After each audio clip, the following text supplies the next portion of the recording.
Ma'am, umiyak ka ba? Sabi ni Hello Kitty. What kind of question is that? Do you really, I mean, when you meet people, do you honestly ask them things like, umiyak ka ba? Close tayo? Diba? We're here, normally, nandito tayo, nagdi-discuss tayo ng mga ganon. Occasionally, yes, I'll show you a little bit of the personal side. Pero I think that part of good manners is for you to be wary about the kind of questions that you ask. I've dealt with media, and I've dealt with with a media that can be very aggressive, but yung mga ganyan, they not only throw people off, it says a lot about you. So no, I don't, unang-una, hindi ako iyakin, di ba? And no, that's really a terrible question. It's yes, I know you're not a basher, but be careful with the questions that you ask. Di ba? If you want to, ganito yan eh. If you want people to answer your questions, you have to get people to trust you. Diba? Hi, Jeff.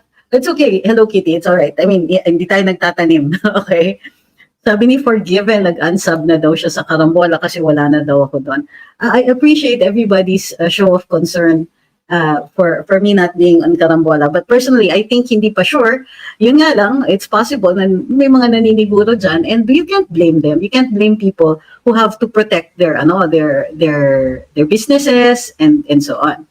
So, yan. Good evening to everybody. Yung may nagtatanong dito, please comment on charter change by signing a petition. That's exactly what the topic is today. So, okay, so let's get started. Despite the fact na sinabi ng ating Pangulo na hindi siya panig at he feels na masyadong divisive yung charter change that was initiated by being done through People's Initiative, na hanggang ngayon very cloudy pa rin kung sinong may pasimuno, although ang pinaka mag-benefit doon ay halatang-halata naman na ang Kongreso yun. So, di ba? Kakaiba. So, today, nakita natin na tinutuloy pa rin siya at magsusumiti nga pa daw ng mga signatures or nakasumiti na yung iba ng mga signatures sa mga COMELEC branches para sa verification ng mga signatures na ito. Alinsunod ito doon sa RA 6735 na siyang pagsasabatas ng People's Initiative provision sa ating saligang batas. Ngayon, ayon kay Congressman Raul Manuel, wow, di ba? Sidelight, mukhang break na nga ang Makabayan, or at least yung ilang mga component ng Makabayan Block doon kay Speaker Romualdez. Maliwanag po na, hindi sila palo dito sa charter change. But is it really just the charter change na hindi sila sumasang-ayon? O break na sila dahil hindi tumitigil, wala pa rin yung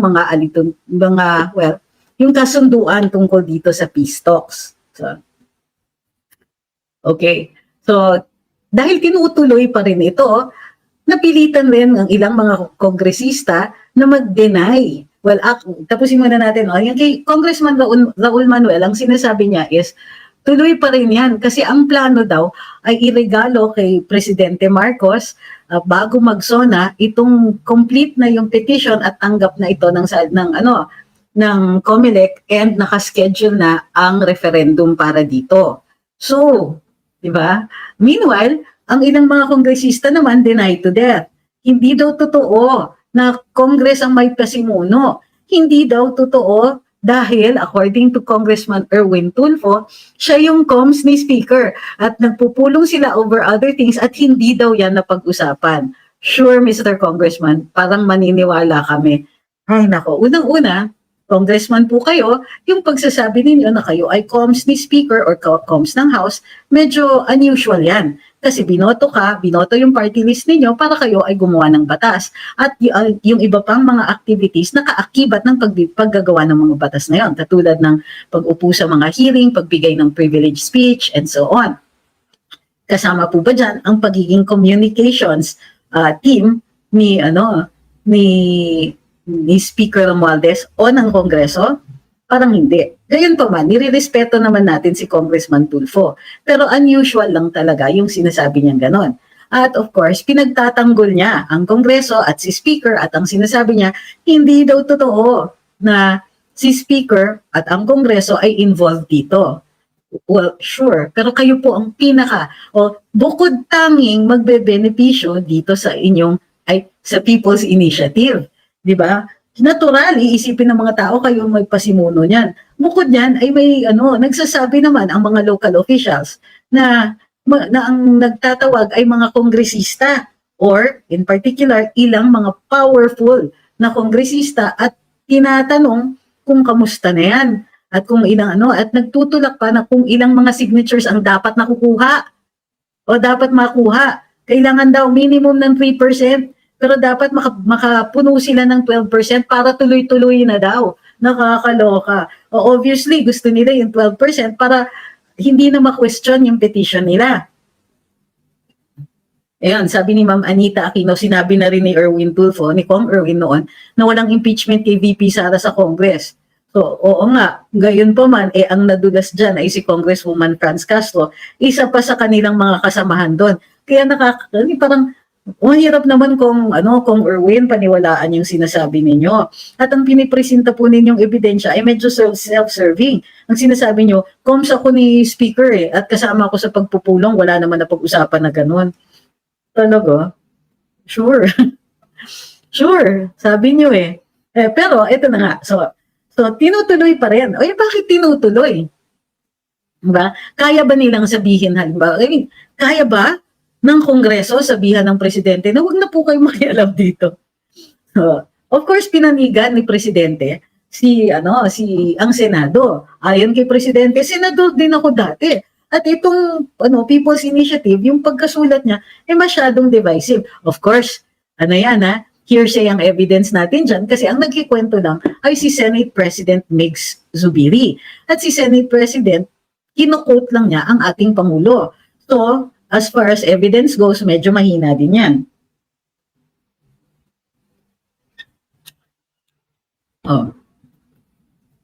Ito sabi ni Phoenix, ang sabi ni BBM, stop na yung PI na yan, pero di rin nila ginawa. Ay, mahina talaga siya. So yan na nga, yun ang tanong ko dito sa Kongreso, sa mga nagtutulak nito. Malinaw na sinasabi na ng ating Pangulo, ayaw niya, malinaw na pinanigan na niya yung Senado, pero tinutuloy pa rin. Kung matuloy yan, kung maipasa yan, isasabihin na naman ng mga tao, ay, ano bang klaseng leadership yan? Hindi niya kaya? Hindi niya kaya mapagsabihan yung mga tao. Sinabi niya kay Senator Migs Zubiri, ganito, gumawa lang kayong resolution sa Senado at ipa-approve ninyo para pareho na sabay na kayo ng House.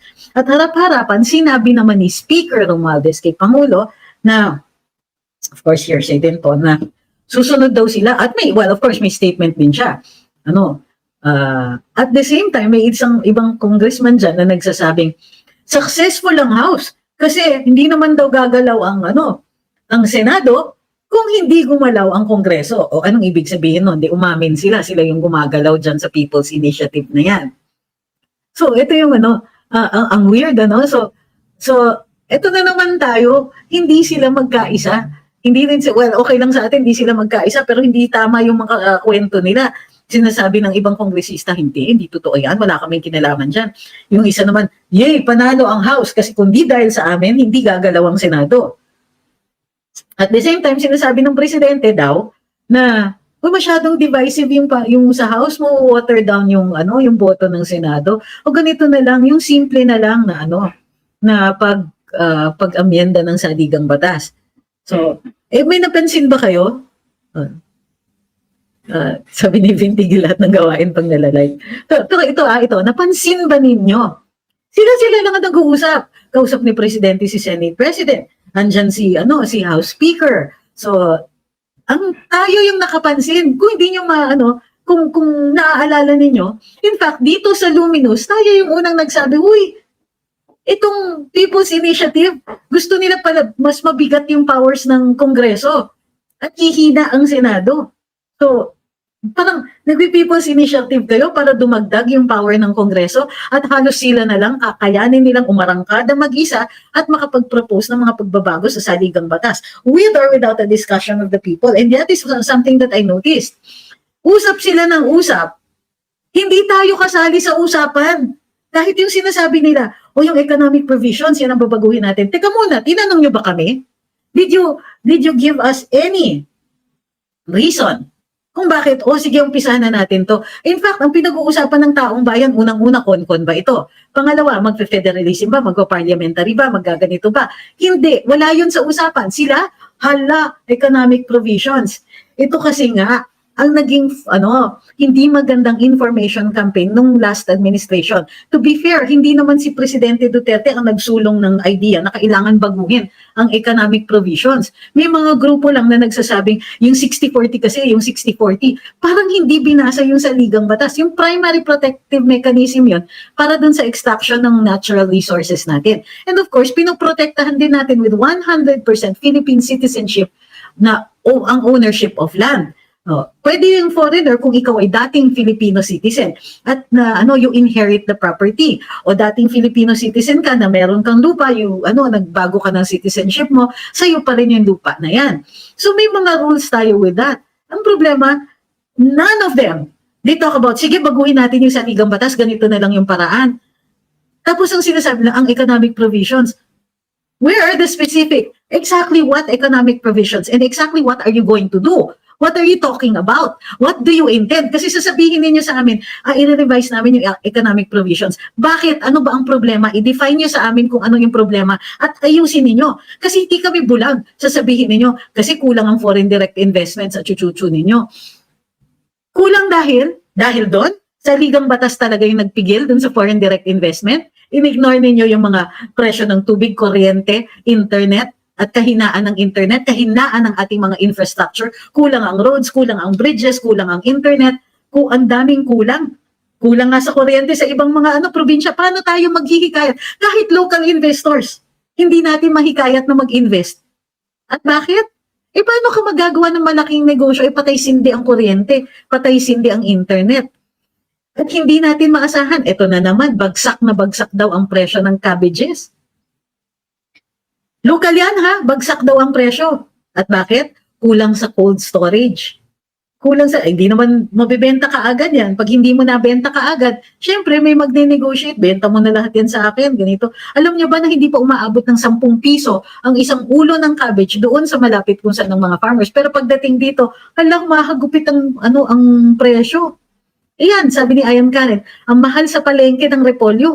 Pero doon sa ating mga magsasaka, ay wala pang 10 piso. Kaninong kasalanan yan? Yung middlemen na dati iniimbestigahan daw ng Kongreso pero wala naman nangyari. Na sinasabi mismo ng ating Pangulo nung siya ay nangangampanya, paano natin po protektahan yung mga farmers? Ayusin natin yung logistics niyan. Ano yung logistics? Cold storage, grain silos, farm to market, the access to the markets, direct access to the market. Meron pang binabanggit na we can connect the farmer directly to the market. May internet na, mga ganyan. Nasa na? Magtatatlong taon na, magdadalawang taon na. Hanggang ngayon, nga pa rin tayo dyan sa logistics system na yun. Buti sana kung hindi yan ipinangako. Diba? Pinangako yan sa atin. Yun, napapatapon lang, sabi ni Ma'am Karen, dito sa TikTok, natatapon tuloy yung mga napaghirapan na patubuin, palakihin ang ating mga magsasaka. Sabi ni Jeff, sino bang scriptwriter nila? Ba't dito ang mga script? Oo nga nakakaloka nga ito. Parang, tulungan ba namin kayo?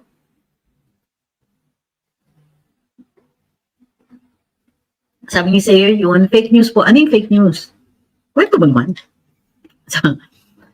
So sabi ni Piping Dilat, ang theory naman niya ay may imprimatur ang Pangulo dyan. Hindi nawala si Speaker Alvarez nung si VP Sara lang ang dahilan. Sabi ni Ayam Karen, edited yung nanalo sa loto. Kasi yung kalendaryo sa likod 2023, tama ba? Isa pang issue yan. Nasaan si Joey? Gusto daw niya mag-co-host dito. Nasaan si Joey? Hindi makita. So, ayun, tapusin muna natin yung sermon, di ba? Sabi ni Ma'am Joan, 51% daw natapos ang FMR, na farm to market loads, na in reality, hindi din nila accomplishment. Ayun na nga So, nag-iintay tayo ng mga announcements, ng PCO and all that. Tapos, eto, pinagbigyan tayo, nag-announce, sablay. Hala, maloka. Sabi ni Seo, ang dami pong issue ngayon, buti lang, nagsalita na si Sen Amy. O yun, totoo, nagsalita nga si Senator Amy. Ang problema, lumalaban siya mag-isa. Ito, sabi ni Doom, yung com sablay talaga. Wala tayong magagawa. Sabi ni Rex, medyo mahina lang daw talaga ang namumuno. Sabi ni Ignis, mahinala ako sa usapan ni BBM Zubiri, Romualdez Legarda at Angara. Yan yung mga number 1 na mga balimbing na politiko at ambisyosong politiko. Paggising ng mga Pilipino, isang araw, Prime Minister na yan si Tampi. Hi kay Random Things. At member lahat yan ng parliamentary at mga kampi ni Tampi. So, yun. Ang problema, hindi ako makapag-co-host kasi lilitaw lang yan dito sa sa TikTok. Yung TikTok natin, hindi gano'n. Hi Joey, pwede ba doon ka sa kabila kung gusto mo umakyat dito sa pero dito ka sa StreamYard. Kasi hindi, pagka dito ka sa TikTok lilitaw, hindi ka makikita na mas malaki yung mga nanonood doon sa YouTube at saka Facebook at baka hindi ka marinig. Mas malakas yung audio kasi ng nung kabila. Padalang kita ng na ipopost ko sa sa YouTube at saka sa Facebook na live yung yung link para makaakyat ka. Para sa StreamYard ka. Yes. Okay. So, yung iba huwag kayo aalis sa TikTok, masaya naman dyan. Laki ng problema ng bansa, sabi ni Pinoy ako, talamak ang korupsyon, buti may mga taong nakikita ang problema ng bansa. Na nga Pero inaaway tayo. Hi kay Ma'am Pinay. Joey is Joy DeVille. She's also she's another vlogger. Madalas sila ni Sas na nagla-live din. Tapos sabi ni Ryan Lampitok, halatang-halata na talaga si Don Betor, no? O isa pa yon, 'di ba? Ang sistema yung betting system, itong sweepstakes, itong sa PAGCOR, may trust rin tayo diyan. So, dun sa trust natin, Yueki is asking if you can stream the YT feed. Pwede naman po, pero mas maigi kung cross-post tayo. Nasaan ka? Nasa TikTok ka. Pwede naman, try nyo ngayon, pero lalabo yan kung i-stream mo through your unit. Sayang walang cross-posting sa TikTok, Go lang.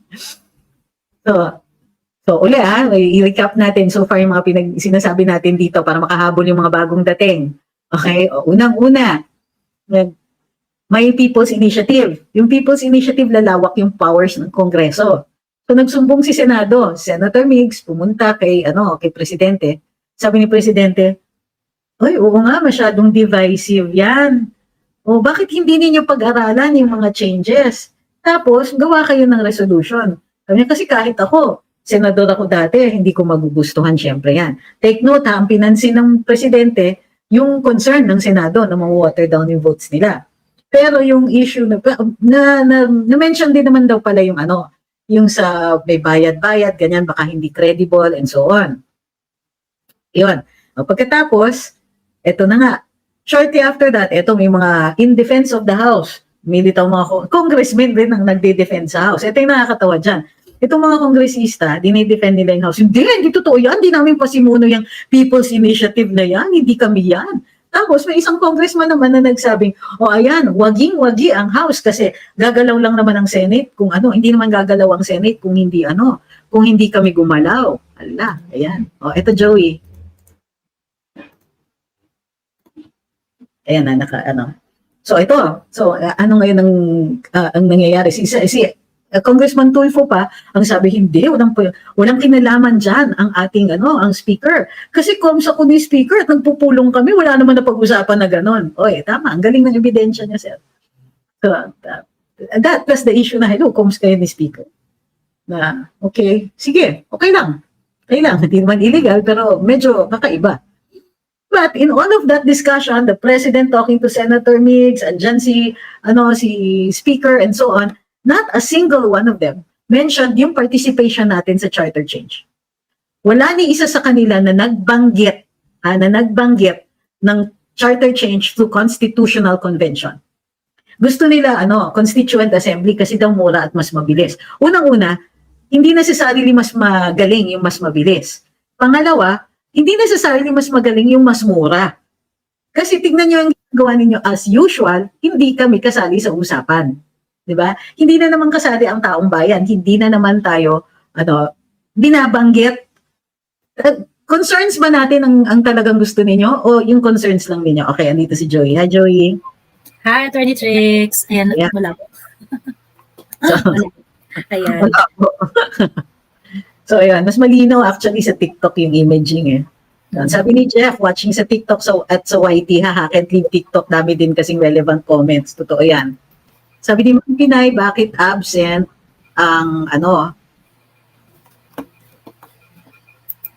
bakit absent itong sino ba to? Naku, na-miss ko. Nasaan na ba yun? Hoy, hindi ko pinost ko yung link, ibig sabihin anybody can join. Actually, magulo yung maraming mag-join. Kaya, bihira nga akong may co-host eh. Naku naman, kung pinagpaulit nga, ayun, bakit absent daw si Erwin nung pinag-uusapan? Baka absent si Erwin nung pinag-uusapan yung People's Initiative. Posible din, di ba? Ang weird, Attorney Trix nun, kasi I look at all the articles na nag-report ng, kasi di ba sabi ni Rep. Erwin Tulfo, na wala daw instruction si House Speaker Martin Romualdez na patakbuhin yung mag-gather daw ng signature at gamitin yung mga LGU. And then, Rep. Garbin also said na yung idea daw na mag-gather ng pirma came from the League of Municipalities ng Albay Chapter. So, binintang nila na hindi kay House Speaker galing yung idea. Yung idea, naggaling daw sa League of Municipalities Albay Chapter. When in fact, noon palang nag-attend si House Speaker Martin Romualdez po noong December 14, 2023. Sobrang klaro ng speech niya. Kayong mga LGU, I need your help because we are looking at putting into action the People's Initiative for Charter Change. We need to do this through Constituent Assembly kasi Constitutional Convention is expensive. As in, gano'n na gano'n. Ang linaw-linaw. No? Walang discussion. Yun nga eh. Yun yung punto dito. Walang discussion. Hindi tayo kasama sa usapan. Tapos gano'n, dismissive lang. Mahal kasi ang konkon. Eh wait, 700 million ang itinalaga nila para sa unprogrammed funds. 500 million para sa ayuda na hindi natin alam na kakailanganin. So, pero titipirin nila tayo sa charter change. Titipirin nila tayo sa konkon. 'Di ba? Bukod pa diyan. Ito yung nakakatawa eh. Kaya sila nakapag-imbak ng ganyang kalalaking amounts kasi nagbawas sila sa budgets ng lahat ng agencies. Ibig sabihin, this particular people's expenditure, itong National Expenditure Program that was made by the DBM on the executive side, lahat sila they're in on it. Hindi nila maaaring masabi na hindi nila maaaring sabihin din na completely ignorant ang executive branch dito sa mga gawain.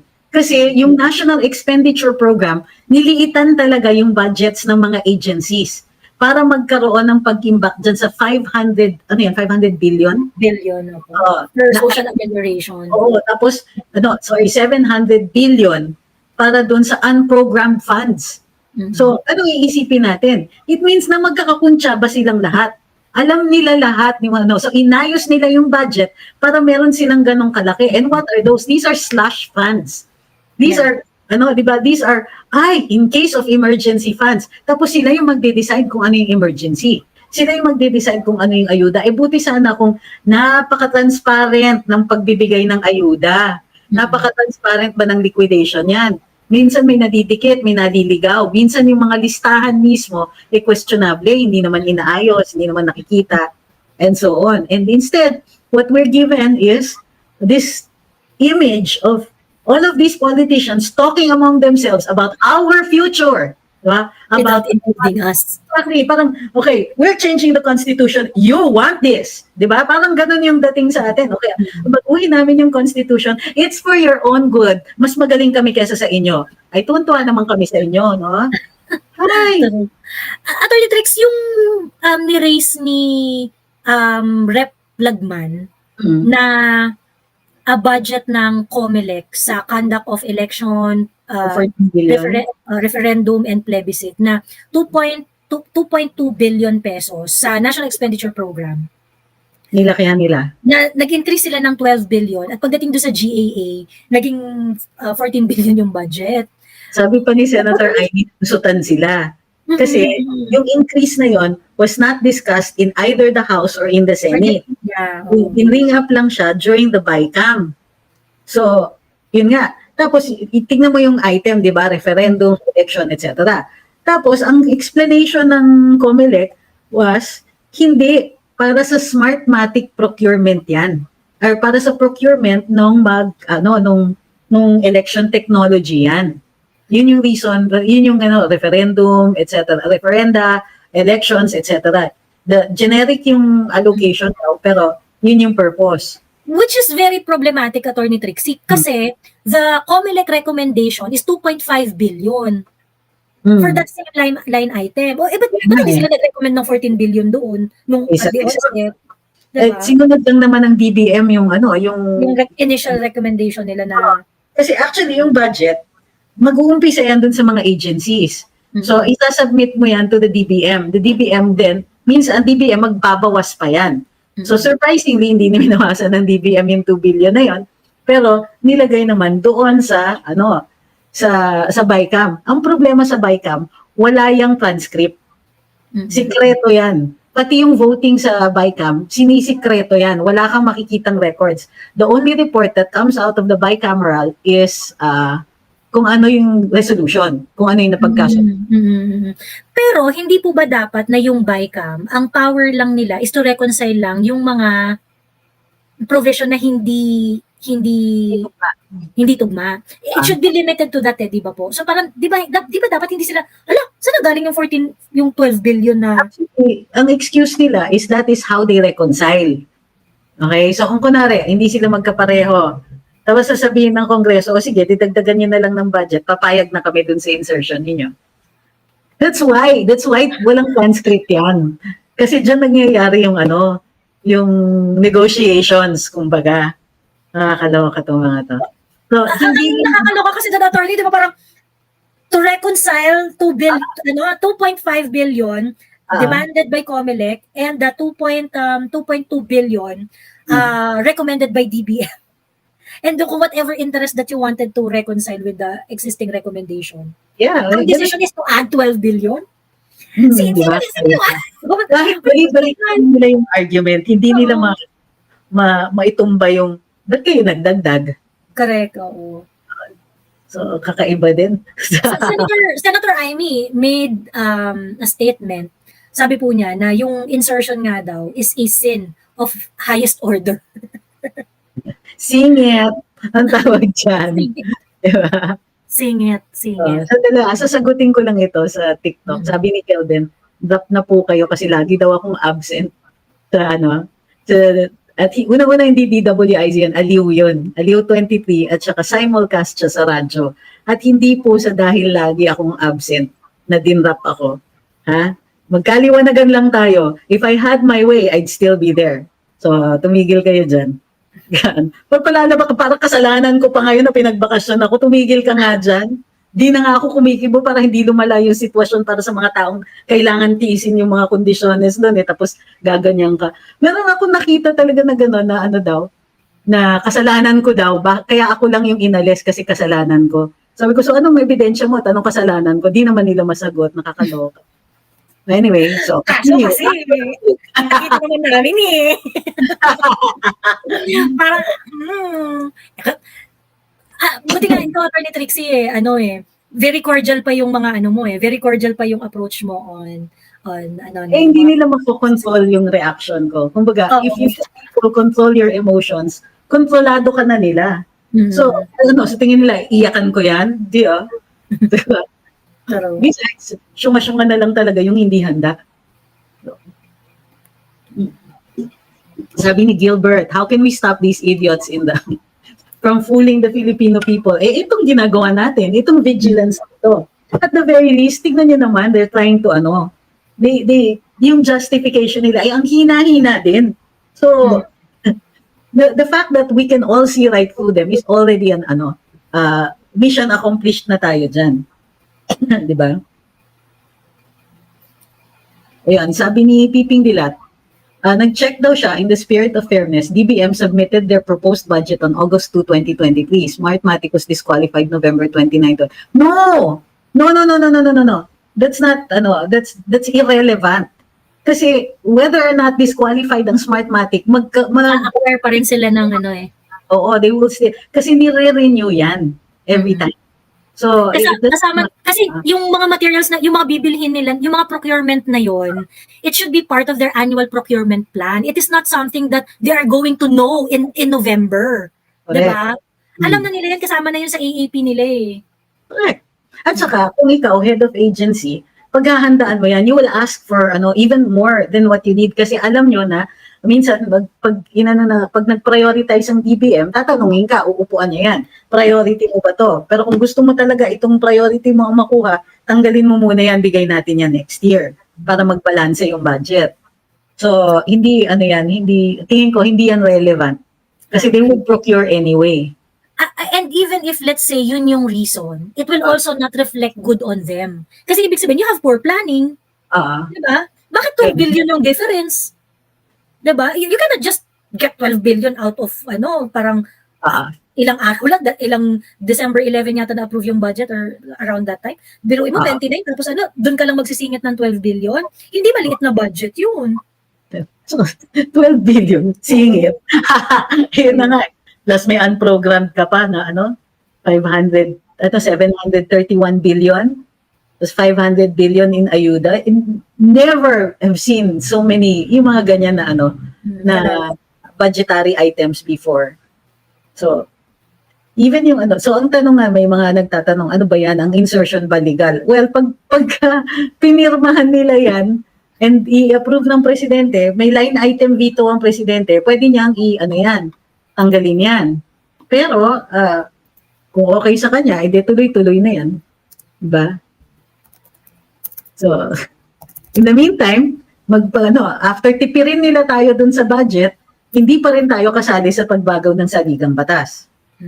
Sell out masyado rin kasi. Especially yung mga tao who are saying na, hindi, baguhin natin at all costs yan. Sell out yun. Lahat tayo involved eh. This is the most important legal document of the country.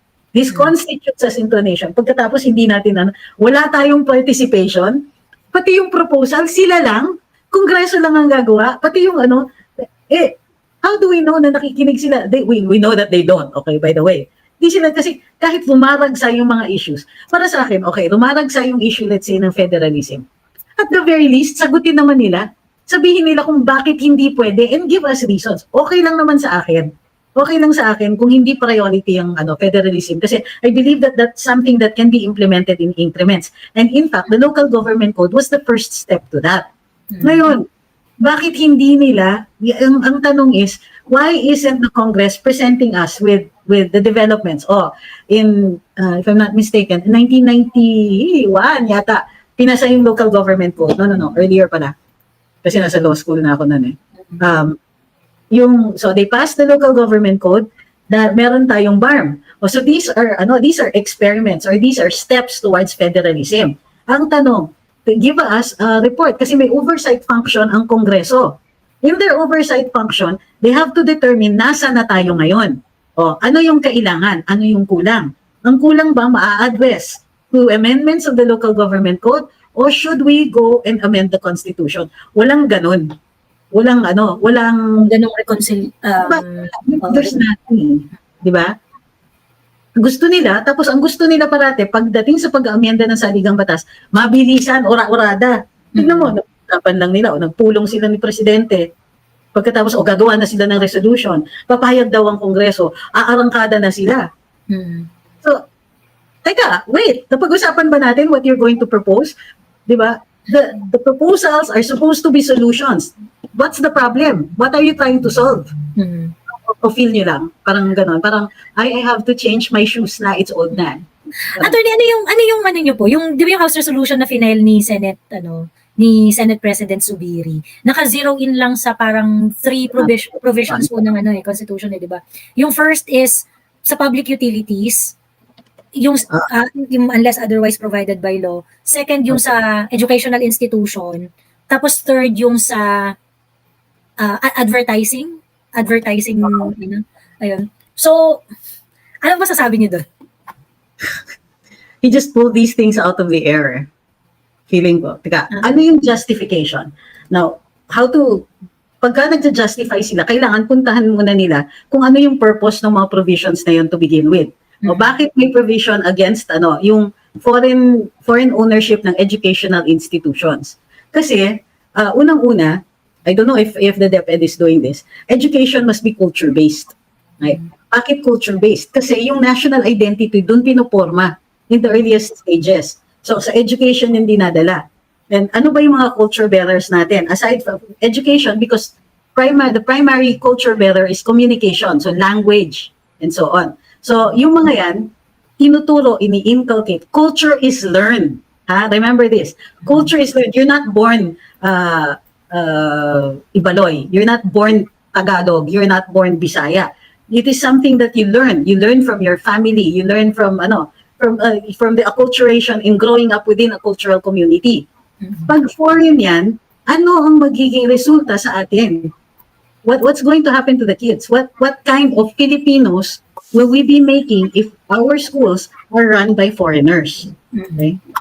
So, pwede natin kumbaga, para sa akin, I want to see what is their intent. O bakit natin binubuksan ito to foreign ownership? Is it because expensive ang education dito? Why? Magmumura ba pag foreigner ang may-ari? Diba?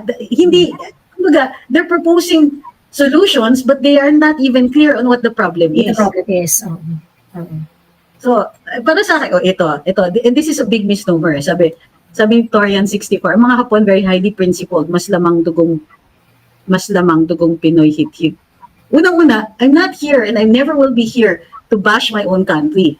Right? May kahinaan tayo and that's the purpose of criticism. Hindi natin gagawin yon na at the expense, ilalabas ninyo na, oy, ang galing-galing ng mga Hapon, ganito. Tapos ibabash nyo yung Pilipinas. Dugo pa talaga yung sinabi mo. Ang punto dito is we can learn all of that. We can take these educational techniques and learn them. What exactly is the problem they're trying to solve? Hindi natin alam, hindi nila sinasabi, what is your whereas to this? Whereas ganito. So therefore, papasukin natin. Is it simply because that they want investors to come in? So what? Diba? Bakit doon? O advertising, same. Ano ba yung i-advertise nila? Local products or foreign products? So, may mga ganyan pa. And what is it going to do to the local advertisers? Is it an industry that's in trouble? I don't see it in trouble. Ang dami nga eh. Ang dami nga nating PR, ang daming fly-by-night eh. So what are we trying to solve by allowing foreign companies to do advertising here? I don't mind. Basta sabihin nila sa atin kung ano yung sinosolve nila. Actually, ngayon nakakapasal doon, attorney, kasi parang talaga yung advertising company, isa to sa priority ni Senator Subiri. Yung priority. Oh, akala ko ba it was the 60-40 that was the problem? Yeah. The main 60-40 is extraction of natural resources. They're not even talking about that. Yeah. Which is yun yung pressing sa part ni PBBM. Kasi PBBM wanted to do renewable sources of energy. And that will have a parang the Constitution will have an impact doon sa mga investors na mag-engage sa renewable energy. Kasi naka 60-40 po, di ba, basta renewable? Naka 60-40 siya basta renewable. So ngayon, doon papasok yung ina-explain ni Senator Subiri na hindi, may mga investors kasi na sasabihin natin na pwede na kayong, I remember some time ago na sinabi yan nila, isa yan sa mga promise ni PBBM na gusto niya magkaroon ng mga investors sa renewable energy, and that it will be allowed to be 100% owned. Kasi tatama siya dun sa constitutional limitation, attorney, di ba?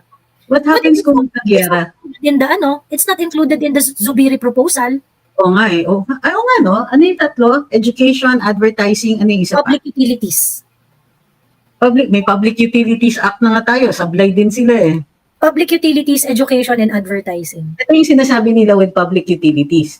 Gumawa nga sila ng batas. Take note sila rin yung gumawa ng batas. So, ginawa nila ng batas sa public utilities, pero sabi nila, dahil hindi na-amend yung Constitution, kailangan din i-amend ang Constitution. Pero look at the problem. may challenge yung public utilities, yung bagong Public Utilities Act sa Supreme Court. Kasi in-include nila yung airports. So, airports are imbued with national interest. Actually, with national security interests. So, dahil may ganun, dahil may national security interests, kakayanin ba natin na 100% foreign owned yan? Kung magkagera, di ba? Makokontrol nyo ba yon yung mga last minute? Even power and all that. Remember, there was even a proposal na i-connect tayo kasi if it were to be made possible to connect us by underground cable to foreign producers of power. Gets ko lang, kulang na kulang talaga tayo. Pero ang tanong, bakit tayo kulang na kulang sa energy? Kasi may mga nanggugulang na energy companies. So if that is the problem, is changing the constitution the solution. So we're approaching the constitution in a manner that is so wrong. I don't mind we change it, but where is the philosophy behind it? Alam mo, Jason, dito sa TikTok, kanina ka pa, unang-una naka-all caps ka. Pangalawa pa, ulit-ulit ka lang fina-flood mo. Pangatlo, you keep saying that system changes behavior. Yeah, I get that, but you're not telling me what part of the Constitution has to be changed and what problem are you trying to solve? Ba sinasabi ninyo, system shapes behavior. Of course it does, but so does culture. Do you change your culture? I don't yet. State the problem. What is the specific problem? Then explain it. Diba? Kasi yung feeling ninyo is that when we change, there are people who are discussing online as though a charter change is going to solve all our problems. Yay, yayaman na tayo. That's also what's happening here. Even if it's just 3 provisions, again, telling us what is the problem and how are these going to solve those problems. They want to just accept this. Correct. I think if it makes sense. Ang problem ko, attorney, dun sa mga very rabid tungkol sa constitutional change, they speak as if yung pinaglalaban nila na baguhin sa constitution ay yun yung fino-forward ng mga politicians na gustong baguhin sa constitution. It's not. Okay? Ako, mainly, ang problema ko is I do not know the extent, the coverage, and what exactly they want to change. Those are the things that we are not talking about kasi nga, hindi tayo kasali sa discussion. Ako naiintindihan ko naman yung ibang mga naiintindihan ko naman yung ibang mga advocates for constitutional reform. I would also like to I firmly believe na yung pag-usapan ang charter change is a moment for us to reflect kung ano na yung performance natin as a nation. So, ma-assess natin ano ba dito yung bulok, ano ba dito yung hindi, ano ba yung babaguhin, ano yung ano. But it has to be extensively discussed. It has to be inclusive. At dapat hindi siya minamadali. Diba? Dapat sama-sama tayo dito. Pag-usapan natin siya ng matino. Ngayon, of course, there are advocates of constitutional reform and meron silang mga suggestion. Ang tanong, paano kayo nakakasigurado na yung mga suggestion nyo, yun yung fino-forward ng mga leaders natin ngayon? Did they tell you na yun yung topic ng charter change? Diba? Yun yung problematic sa akin. Kasi parang, ba't kasi nangaaway kayo agad? Sure ba kayo na yun talaga yung gustong... For example, itong yung PI, hindi na modes lang naman yung nandun sa, yung pinapapirmahan nila. Then after that, what will the Constituent Assembly do? What will they tackle? What are they going to talk about? And will they limit themselves? Correct. And will they limit themselves? Halimbawa, ang Constituent Assembly actually para sa akin, dapat dapat parang people's initiative. Hindi pwedeng revision. Amendment lang. Kasi pag in-entrust natin ang revision sa Constituent Assembly, good luck sa ating lahat. Another 20 years of slavery yan. Kasi sila rin yung magsasuggest. Oo, exactly. Ng provisions doon. Di ba kaya nga tayo bad trip kayo bad trip sa 1987 Constitution is because as claimed by most reform advocate dahil nga oligarch friendly siya. Kung ang magde-decide yung mga nasa Constituent Assembly, di sila lang rin magpipitch ng mga provisions doon, we're creating another 1987 Constitution. Diba? Problema, the 1987 Constitution was actually created by commission. Tapos ang ang referendum niyan, yes or no lang. So, I don't know if they divided it into certain aspects, pero ganun pa rin. So isa pa yan. How there is no discussion on the how. There is no this. For example, even if mag-constituent assembly yan, how are they going to phrase the referendum? Yung voting ba niyan will be per provision? Mm. Diba? Or do we say yes to everything or no to everything? Diba? Do we have a little boxes to check and so on? And again, they have to explain. Dapat para sa akin ganito yon. If it is going to be in a way that is other than the constitutional convention, Mm. kailangan i-justify ng Kongreso. Bakit sila constituent assembly? Mm. Yung mga PI, bakit PI? Mm. So, yung mga trolls, and we have to address also some of their issues. Sinasabi nila, dami daw natin pinoproblema. DDS problems. Ganun talaga, syempre, pagka nakikita mo yung mga nangyayari, problemahin mo. At saka, di-discuss nyo yan. Meron pa isa dito, dapat si Prof. Si Prof. Ana na lang daw ang mag-discuss nito. Darling, may freedom of speech pa rin naman kami. So kung ayaw nyo yung discussion namin dito, I'm sure Prof. Ana will discuss it on her page. Run along. Run along because the adults are talking. So, dito sabi ni April Jean, good evening, may boss ako dati, nakapartner niya sa Hapon Buy and Sell. Doon kumukuha kami yung okay, tapos naka-name sa Pilipina yung lahat ng documents from business BIR, lahat na. Oh, that's called that's called violation of the Anti-Dummy Act. So, yun na nga, hindi nga natin mapatupad yung mga ganyan eh. It's always the execution that's a problem. So yun, nag-ano na tayo, tumitingin tayo sa pagbabago ng saligang batas, yung maliliit na problema like execution, di natin magawa. So, paano yun? Isa pang problem, attorney, Ah, na very, very personal sa akin. Kung kunwari, sige, you talk about changing the most fundamental law of, the most basic law of the land, ganyan. Tapos wala naman tayong babaguhin dun sa, sa liquidation ng House of, di ba, ng legislative body. If ever na hindi naman matatouch yun dun sa, I mean, talaga gusto nating baguhin yung social contract natin pagkatapos yung very basic na accountability and responsibility ng legislature na mag-account ng kanilang mga gastusin. it's already nga in the Constitution eh. Diba? The requirement of transparency at saka yung sa yung accountability and accounting are all stated in the Constitution. It's the laws that are used to execute those that are the problem. Mm-hmm. So hindi lang which is on their hand now, 'di ba? Kasi nasa kamay nila ngayon eh. Exactly. Hindi, ang problema is that we have allowed Congress to become too strong, too powerful. Kasi sila yung gumagawa ng batas and nobody is checking. O halimbawa, maliwanag dun sa Code of Ethics of Public Officers na bawal ang conflict of interest. Pero may makikita kang mga legislators, halimbawa, nagagawa ng batas na directly nagbe-benefit yung kanilang mga negosyo. In another country, big T yan. Pero dito, nobody dares to question. Nagpa-participate pa sa mga debate. Pinagagalitan pa yung mga resource persons. Tapos nakakapasa ng batas na directly nagbe-benefit yung kanilang mga companies. Case in point, rice importation. Yung mga ganyan. So, ang ambisyon natin is to change the Constitution. What? Overnight, magiging disiplinado ang Kongreso. Overnight, mawawala yung mga oligarchs. The moment na mapasa natin yung bagong saligang batas, happy days are here again. Suddenly, gaganda yung future natin. It's still the people. What are we doing about the people? I don't know. I do like the idea of amending, let's say, the Constitution for term limits. Whoever thought of the 3-year rule should be buried alive.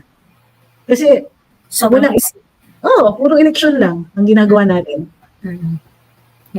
To be fair, si Rep. Dong Gonzales, nag-file po siya niyan nung January 2023. So yung trust ng constitutional amendment niya, nakasentro sa term limits. Ganon. Kaso nga lang, isa siya ngayon sa nagpo-push ng PI kasi isa siya sa mga pinakaunang nagbigay ng statement that they are exploring People's Initiative for Charter Change without the participation of the Senate. Kaya nga po naging controversial yan nung December eh. Kasi meron siyang statement na gano'n eh, na ina-explore daw ng House ang charter change, ang People's Initiative, kung saan hindi na ma-involve ang Senate. Yun yung ano niya, ang may bill siya about term limitation. Yeah. Kaso, when nitong December na is pushing the People's Initiative, hindi na naman niya ina-explain yung coverage nitong ini-envision nila na charter change. And yun yung nakaka-offend kasi eh. Parang Ah, na bakit unang-una ba't yung binibili yung pirma, 'di ba? Pagkatapos, saan nanggagaling yung audacity ninyo to say that this is People's Initiative when in fact, Congress naman talaga yung nagpupush. Tapos, lulukuhin nyo pa kami na People's Initiative to. yung mga party list, umaariba dyan eh. Yun yung sobrang nakaka-offend na sobrang naman pambababoy yan, 'di ba? Parang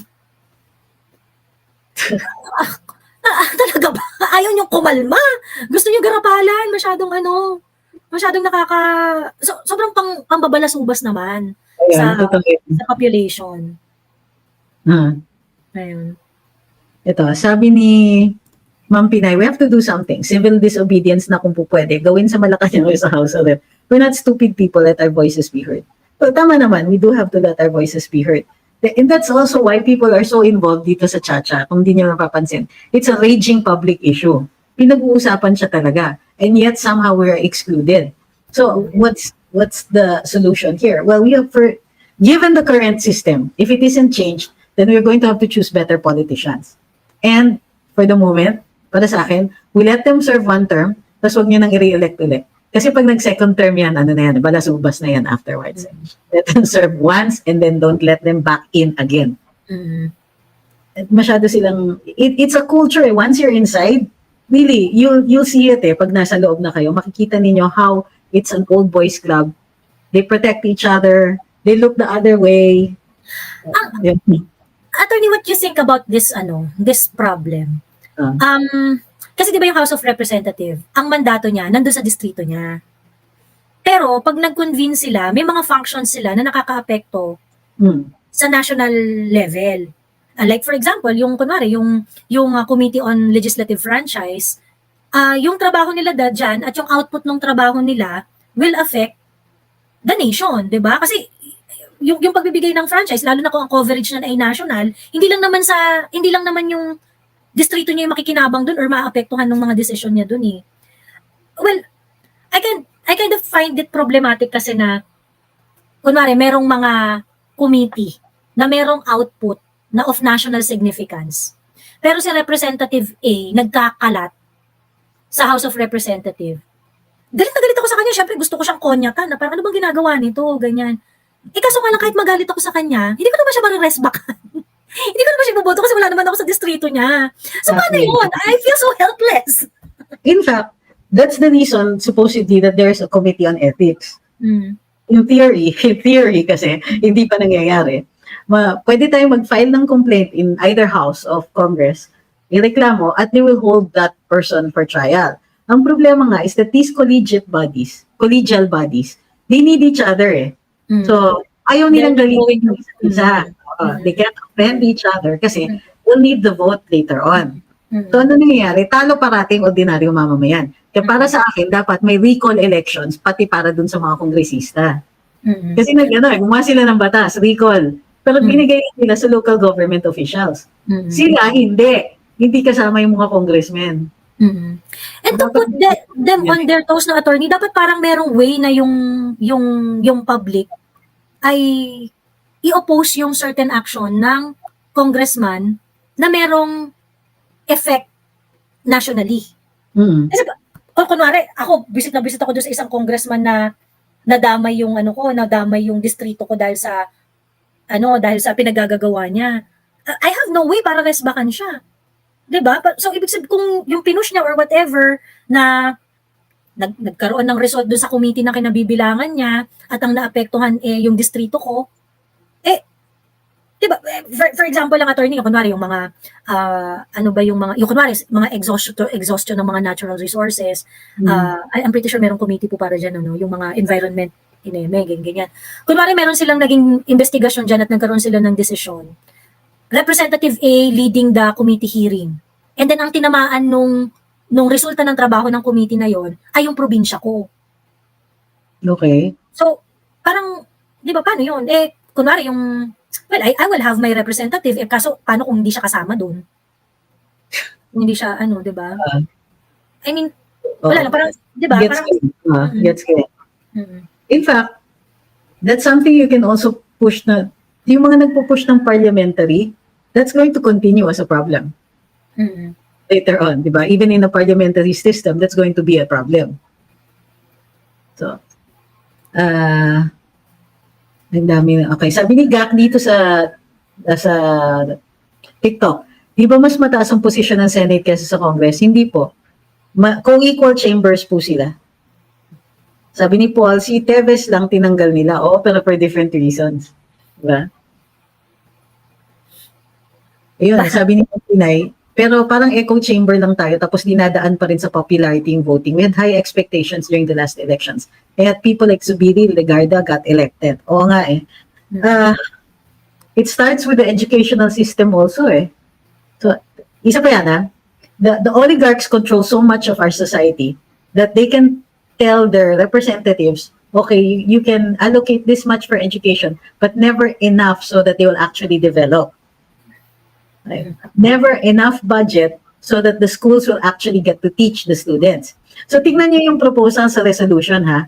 Magpapapasok tayo, mas pagkakatiwalaan ng mga oligarchs na pasukin tayo ng foreign educational institutions then fund our own local educational institutions. Kita niyan na how much they control us. The entire thing, kumbaga, na-set up na tayo noon pa. Yung vote nga, sometimes, is really just the illusion of choice. Sure, bumoboto tayo, pero limitado yung votes natin. We vote only certain people who are already co-opted by these, by the oligarchs. And they will only be there for so long as they do the bidding of these masters. Now, what is the problem? We have allowed them to become too big. Now, there are countries na, kasi once you get too big, you'll destroy the competition. Walang makakapasok. And because there's no competition, even the small businesses don't have snowball's chance in hell na makasucceed. No educational institution will actually give us full education, the kind that we need to survive, to participate meaningfully in society and so on. No, we'll never get to that point. So, yung ibang mga nakakausap ko, actually, we've seen this problem. The problem has persisted throughout most of the 20th century dito sa Pilipinas. But what is the solution? Sabi ng isang kaibigan, just burn everything to the ground and start over. Dapat reset button. reset button. Pero kaya tayo ganito dahil nagkaroon tayo ng hope with Duterte. Yun nga, attorney, nagkaroon ng standard eh. I mean, kaya rin naman nanggagalaiti yung mga tao ngayon. Kasi naranasan na namin mapagsilbihan. Oo. Yung meron talagang kahit the system was working against him, meron pa rin siyang naipasok. Meron siyang answer for it. Di ba po? Correct. Kalaban natin kasi oras panahon. It wasn't enough. Okay, kaya nga ito, meron tayong illusion of democracy. But when there's a leader na gusto natin ulit-ulitin, limited na yung choice natin. Hindi na natin siya maibalik. Hindi natin siya maipasok dun sa kumbaga, we don't get the leaders that we want and then when we finally get a good one, we can't have him back. Pinatakam lang tayo. So, a lot of us, hindi tayo gising before that Well, now that we know na pwede palang ganun, hindi natin Nakaya pala. May mga kaya palang gawin. Oo, meron pala. Diba? Yeah. Tinatanong dito sa TikTok, in a parliamentary system, is the PM the head of state or the head of government? Alam nyo, in a parliamentary system, if we create a parliamentary system for us, if we amend the Constitution, we will make it do whatever it is we want them to do. Kasi that's the problem you get stuck with labels. So parliamentary tayo, which parliamentary system? Because not all parliamentary systems are the same. So one, which one will we have? Number two, what are we going to do to make it adapted to the Philippine style of governance? So we can't talk about laws in general terms. Kasi once pinapose yan, you're going to go through the law line by line. You will be checking commas, semicolons. Di ba? Hindi ganyan ang paggawa ng batas na, oh, let's try this system in the hopes that we hit it right. No, when we craft a system, when we craft a law, especially one as important as the Constitution, every word will count. And the intentions will be stated in the transcript. Para pag in-interpret yan ng Korte Suprema later on, in accordance with what the intent was nung inumpisahan yan. So, last 7 minutes. Uubos na kasi yung boses ko. Hindi, usually kasi I keep it to an hour and a half. Ano? Ang live. Yeah. Attorney, since wala ka na sa Karambola, 3 times a day na daw yung live mo. Grabe kayo. 3 times a day na umiinom ako ng lozenges, no? Uubos yung boses ko eh. Ano, Uy, pero wag niyo namang sasabihin na marati akong absent kaya ako tinanggal. Over kayo, ha? It wasn't anybody's fault except. Okay. Attorney, what will it take para malaman namin from you kung ano talaga yung nangyari? The right time. Alam mo, buti sana if it was just, people think I'm playing safe. Well, yes, I am, but I'm not playing safe for myself. There are people who could lose their jobs. There are people whose lives will be affected by the things that I say. So, when I was press secretary, sanay ako because I know that what I say, kasi spokes na ako even before. I've had clients, it's been my job. Mm-hmm. And sometimes, what you say can affect lives. Kung ako lang yung apektado, okay lang. Mm-hmm. Pero, especially when you leave government, you worry about your people. Mm-hmm. It seems that it's the same also in the private sector. So, hindi pwedeng hindi pwedeng basta-basta magsalita. There's some people where that works. But ako, I have accountability to people who are not me. Mm-hmm. So, yun yung pumipigil, attorney. Yun yung Yeah. Yan. Kasi inintay na namin yung right time, attorney. No, but I'll tell you this. SMNI was the warning shot for everybody. Mm-hmm. Diba? Yun yung na yun. Yun yung, and so are the things. Even this, itong charter change, this is another warning shot. They're telling us that we can do this without you. Mm-hmm. Without us, without the people. Mm-hmm. Ayan, so yung base sa resolution ni Senator Zubiri, may papasa nila yung gusto nila without explaining to us why they're doing that. Without exactly telling us kung ano yung sinusolusyonan nila. Correct. What is the problem first? Mm-hmm. Bakit dun sa advertising, bakit dun sa education? Yung isa was renewables ba? Ano yung isa? Public utilities. Public. Yun yung Wala sa attorney, hindi kasama dun yung exhaustion ng tawag dito, yung exploration of natural resources, yung extraction ng mineral, yung mga ganon. Wala sa natural resources. Which is yun yung dapat na, I remember, attorney, yun yung pinagagaliti nila dati. Yes, kasi po, ito po yung problem. There are so many, kasi isa sa mga major problem po sa renewable, may background po kasi ako dyan eh. Isa sa problem sa renewable is yung solar, it is considered as po ng natural resources.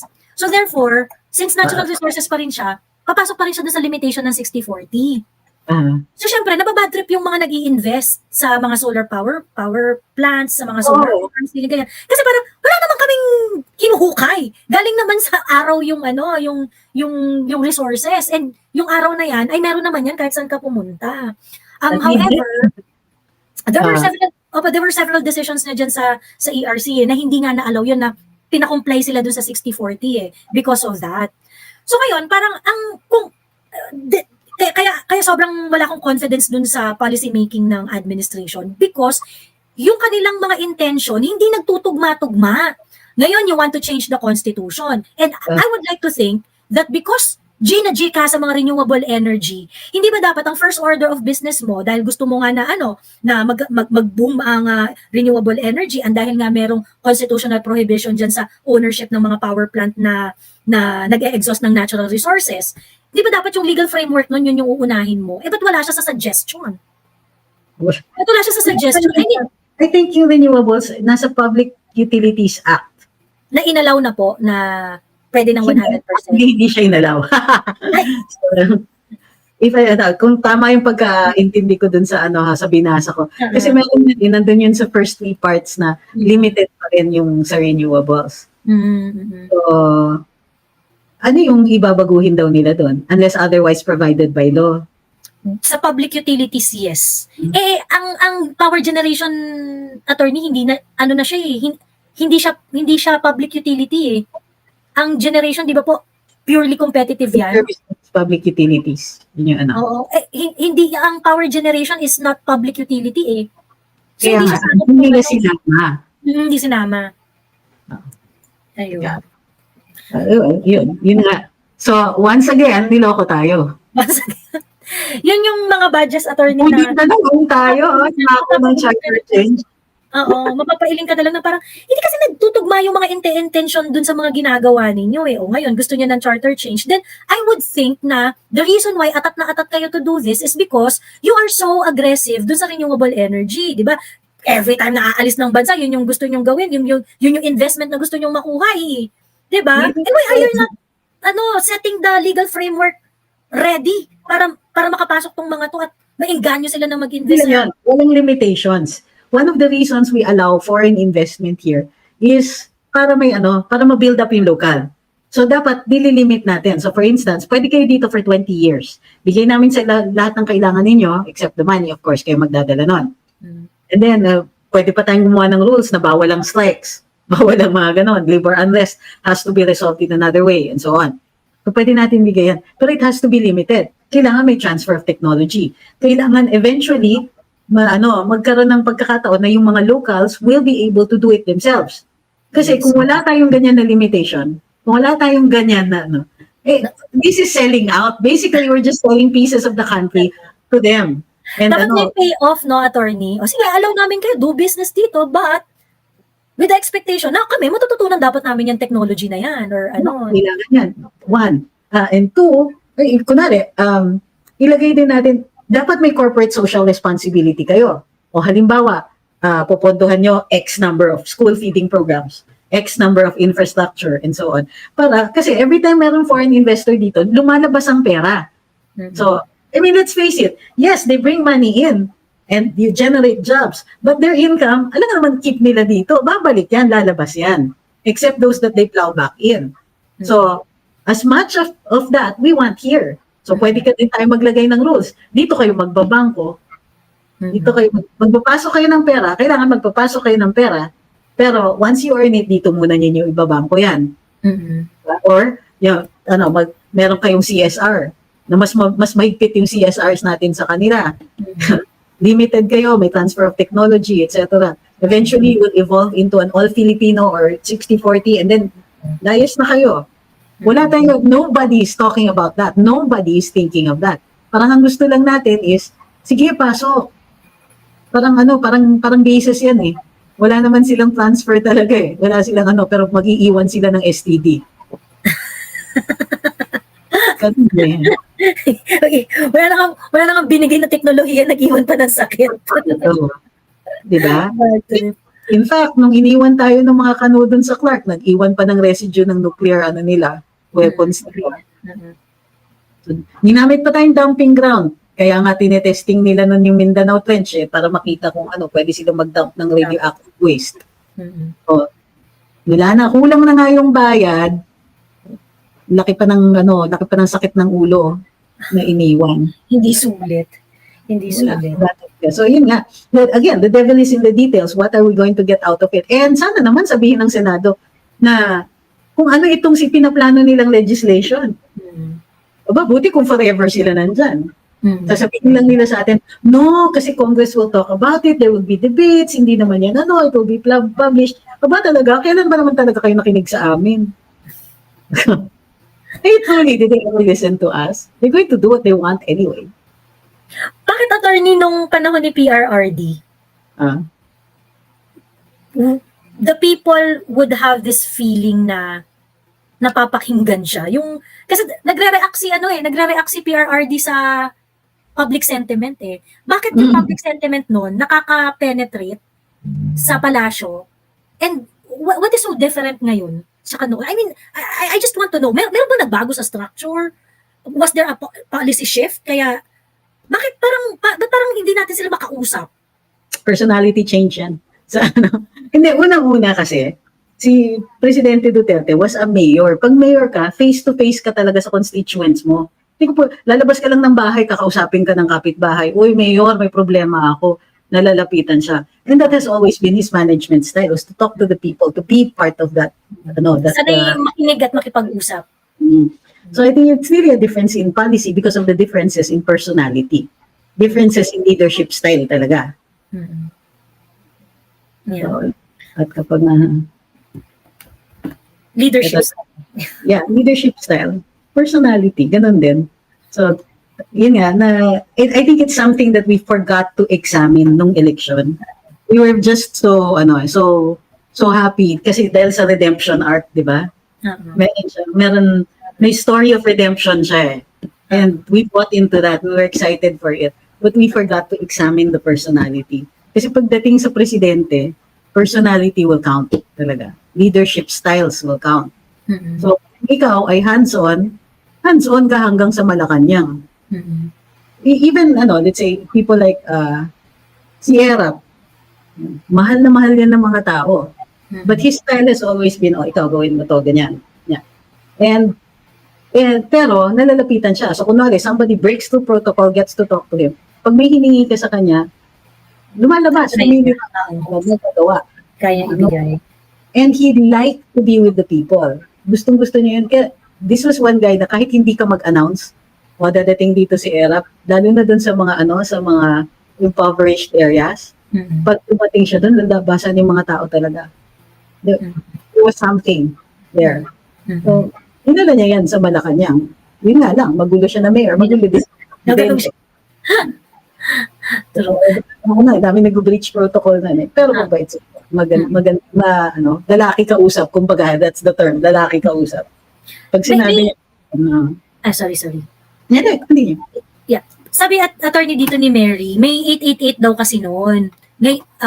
Kaya nakakapag-complain yung mga tao. Well, actually, napaka talaga nung 888 noon. Talagang ang instruction ni PRRD nun sa mga government agency. Kasi yung 888, yung sentro niya, nasa Malacanang eh. Pagkatapos, ibabato ng Malacanang sa iba't ibang national agency. And ang vibe noon, kapag naka-receive ka ng 888 complaint, so ibig sabihin complaint yung galing sa Malacanang, naiihi talaga yung government agency na yun para ma-address yung 888 complaint na in-endorse ng Malacanang. Follow-up siya. Nag-follow up po sila eh. Nag-follow up sila pag wala kang aksyon, yari ka. Tapos, yung failures sa system kasi. Pero, continue. Now, I check if 888 is still on. May 888 pa rin naman daw ngayon. Kaso nga lang, parang, I do not know, gusto ko rin malaman doon sa iba na nag-utilize ng 888 ngayon. May response ba? May ano ba? Kasi meron pa naman daw eh. Hindi naman siya binura, hindi naman siya tinanggal eh. Ganito. Meron, 888 was a success doon sa last administration. Pero I would say about 70 to 80% yung success rate niya. Kasi ang nangyayari is i-refer back muna doon sa agency, no? Kung saan may problema itong taong to.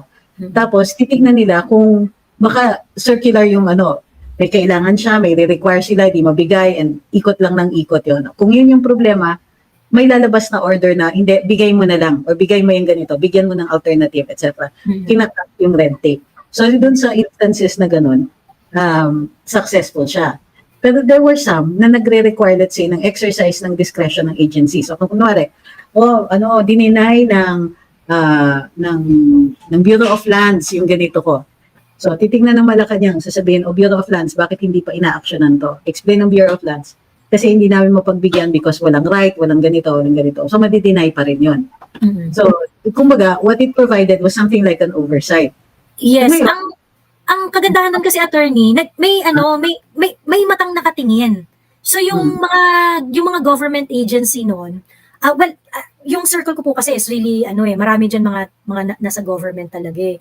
That's my circle of friends. So pagka nagkakakwentuhan kami, ang talagang usapan especially pag napunta yung usapan sa 888, ninenervyos sila kapag may 888 kasi sa lahat ng email nakasisi yung Malacanang. Oh, So tsaka ngayon, ano yun, may rule na you have to answer within 15 days. yes, oo. May ganun po. So, kung kunwari, hindi mo talaga maa-actionan dahil hindi talaga, wala ka talagang pwedeng magamit na justify para ibigay yung gustong result nung nagko-complain, then you just have to say it complete with legal basis, ganyan-ganyan, kung ano yung nasa procedure, kung bakit hindi siya ma-accommodate or not, ganyan-ganyan. Ang importante is, alam nung nagrereklamo kung ano yung pagdadaanan niya. And Mm. for complainants na reasonable, yun naman na talaga yung gusto mong malaman eh. Ano ba yung pwede kong gawin base dun sa rules? Explain nyo sa akin, ano yung pwede kong gawin at hindi ko pwedeng gawin. Pag reasonable ka, yun naman talaga yung gusto mo eh, di ba? Ah. Hmm. Well, ang pagkaintindi ko, meron pa rin, pero refer to agency lang. Tapos yung decision ng agency, re-reiterate lang. Yun yung last na narinig ko. Kasi may mga pumupunta nun sa radio station with something like that. So, ang nangyayari, wala, ganun. It doesn't add anything to the system. Wala pa naman din ako. Well, kasi nga, it wasn't something that they wanted to play up. Yun ang na-add ako. It wasn't, kasi nga, hindi naman project ng administrasyon eh. So, pero, nung nag-attempt silang and they tried to remove it, maraming nagreklamo. So, they keep it.